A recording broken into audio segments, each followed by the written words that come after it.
Hey guys, what's going on? It's Ben here. I'm back again today. As you can see, the setup's a little bit different. Today I am going to be doing an NBA tier ranker. I am going to be looking at the different starting NBA point guards, and I'm going to be putting them into 5 different ranks.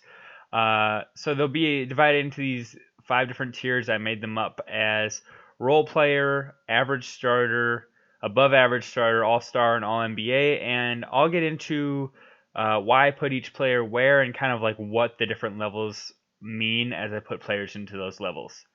So the first player is Avery Bradley. I'm going to put him into the role player category. Avery Bradley, good good player. Best days are behind him.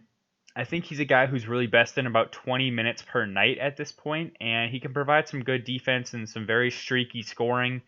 And I really think that role player is what he is in today's NBA. But a solid role player. Next, we have Ben Simmons, who I'm going to put at All Star. A guy who very solid. Not quite at that next level, but he's like a guaranteed 16, 8, and 8 like every night. But the shooting is what holds him back from that next tier.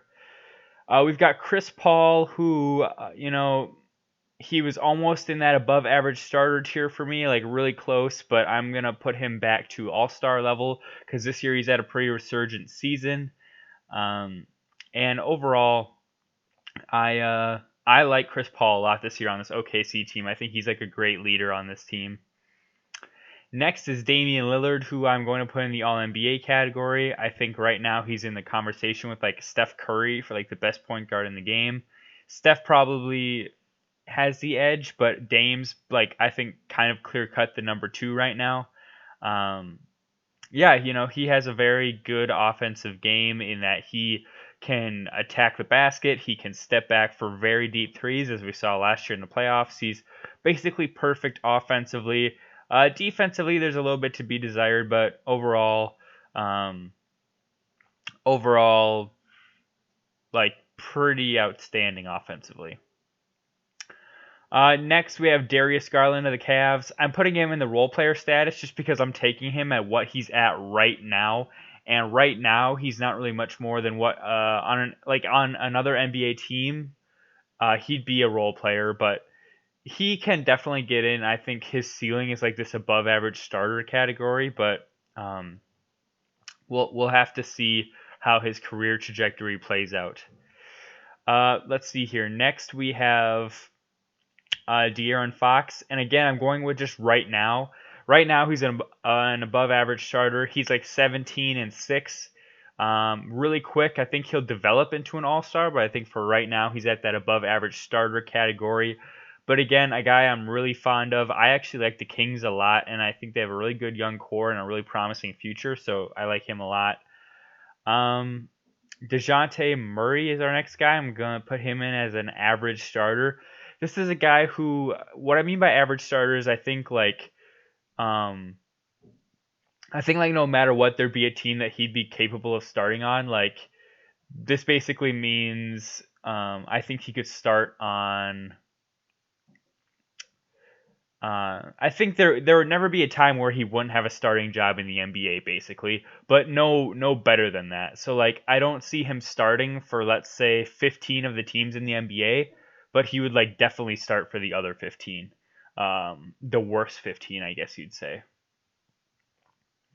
Next here we have DeAngelo Russell, who I'm putting in the All Star category because he is a year ago he was an All Star.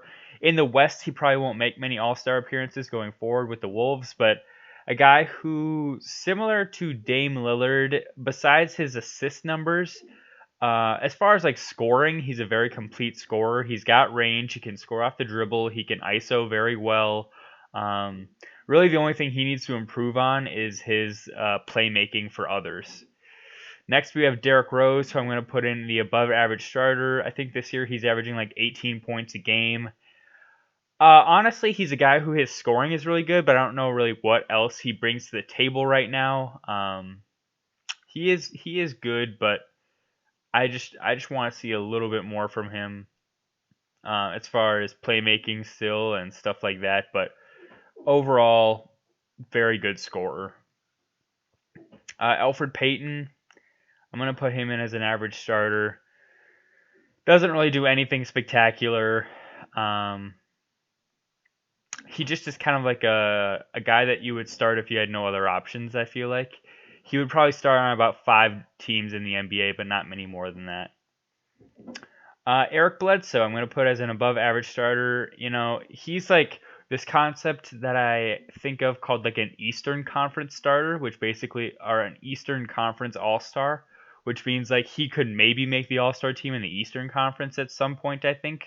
Like kind of like DeAngelo Russell did last year, but he wouldn't make it in the West. And maybe it seems like weird that I then put DeAngelo Russell a tier higher, but it's just because I think DeAngelo has more upside and potential at this point, whereas I think like we've already probably seen the best of Eric Bledsoe, and he wasn't an All-Star, so that's why I have him in the average starter category or above average starter category.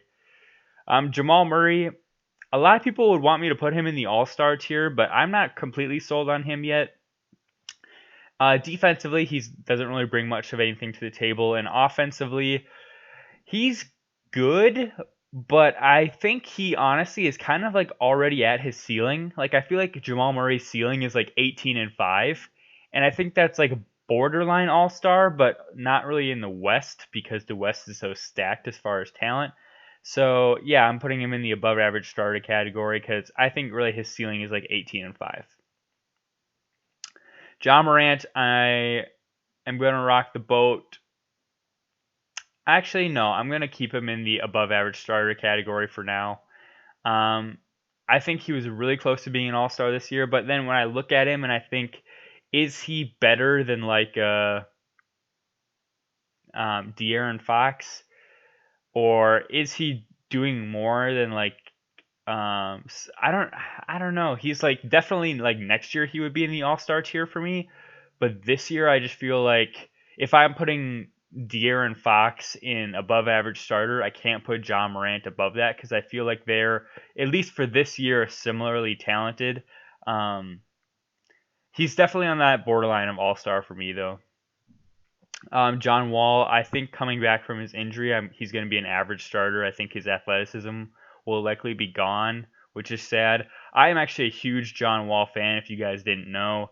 I am very sad that he had this very prolonged injury that's essentially close to 2 years of him being away from the game.